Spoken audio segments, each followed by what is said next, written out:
Well, welcome back. This is Rick Thunder, and my partner in crime, Derek, is with me. We are at our home in the Nashville area, and so we're in our back porch. So thankfully, we live in a quiet neighborhood, not too much background Yes. noise. We don't live right by a train. That's right, and because there's train tracks only like a mile Yes. from here, but you can't hear them from the house unless it's really late at night or something like Yeah. that.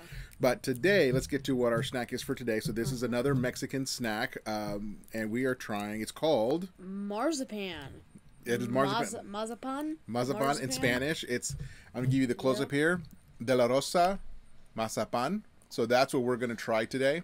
And for me, I remember these, seeing them. Now, this really is, I think, the first time. At least if I've had this before, I can't remember having it before. So as far as I know, this is the first time I'm trying this. Yeah.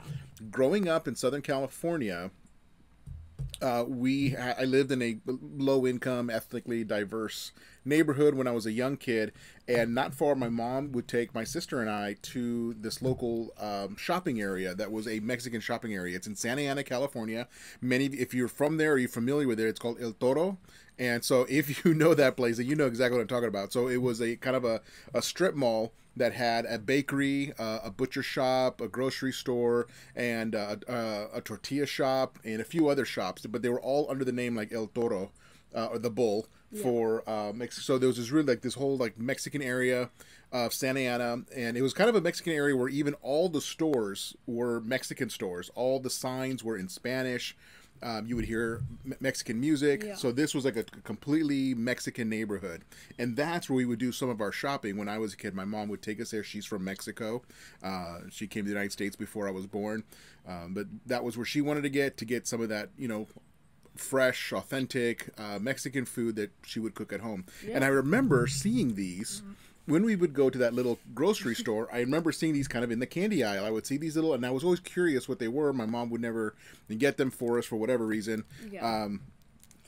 But I do remember these, so I'm excited to try it. Oh, yeah. We'll see what this tastes like. Oh, wow. It just, like, broke in half. Yeah, it just broke in half here. I'm just going to give wow. you a little, Oh, wow. Okay. just a little tiny, because I think a little bit goes a long way. It's Yeah, breaking. it is. It's kind of powdery. It's actually starting to kind of fall Yeah. apart in front of us. If you want to, Derek's giving you the close-up.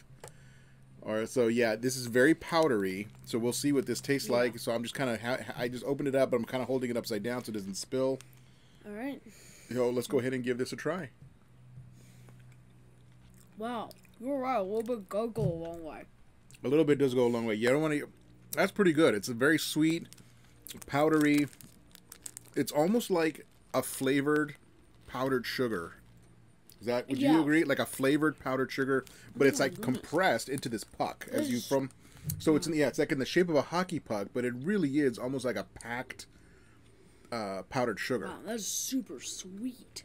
This is quite sweet for a Mexican treat, for a Mexican snack. This actually is quite sweet. It's approaching American level sweetness. This is sweeter than American level sweetness. You think This so? is so sweet. I got some coming out of my mouth. I'm gonna put mine down Yeah, it's just like powdered sugar, but like, with flavor. yeah. But the flavor, it tastes kind of like a brown sugar or like a molasses, which we're very close in flavors there. Like a brown sugar or possibly like a molasses flavor. That's the flavor I'm getting. It's a very sweet, kind of a caramel, maybe caramel flavored powdered sugar, or like a light molasses. That's Yeah. the kind of where that flavor is going. Yeah, very sweet. That is really good. I'm gonna have to go I don't get. know. I'm gonna get that again next time we go to La Villa. It wasn't that good. maybe for you it wasn't. That was pretty good. I don't know. Okay, well, what would you score it? So for me, I'm gonna give that. I'm gonna give. Can I do half? It's 7.5. Yes. Can I do Yeah. 7.5? Yes. Because it's more than a 7, but not quite an 8. I reserve those high numbers for something that Yeah. really knocks us off our feet. I'm gonna say a 7.5 out of 10 for that De La Yeah. Rosa marzipan. I'm What gonna, about you? I don't know, 6-ish.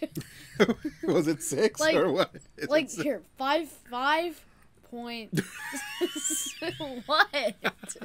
5. Like, 5.753? What are you doing? 5.753.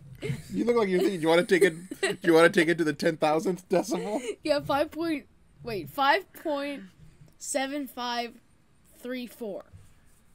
Whatever. I mean, it was okay. It was very sweet. This I is think what this it is. would have been better if it weren't so sweet. I probably would have given it a higher score. As a parent, this is what I'm dealing with. 7.534 on a 10 scale. So anyway, okay. So Yeah. So those are our scores. 5.734. I gave it a 7.5 So for the it La gets- Rosa so marzipan. It's like a 13.2574. Oh, you're adding them together? I don't know. Okay, just I don't know.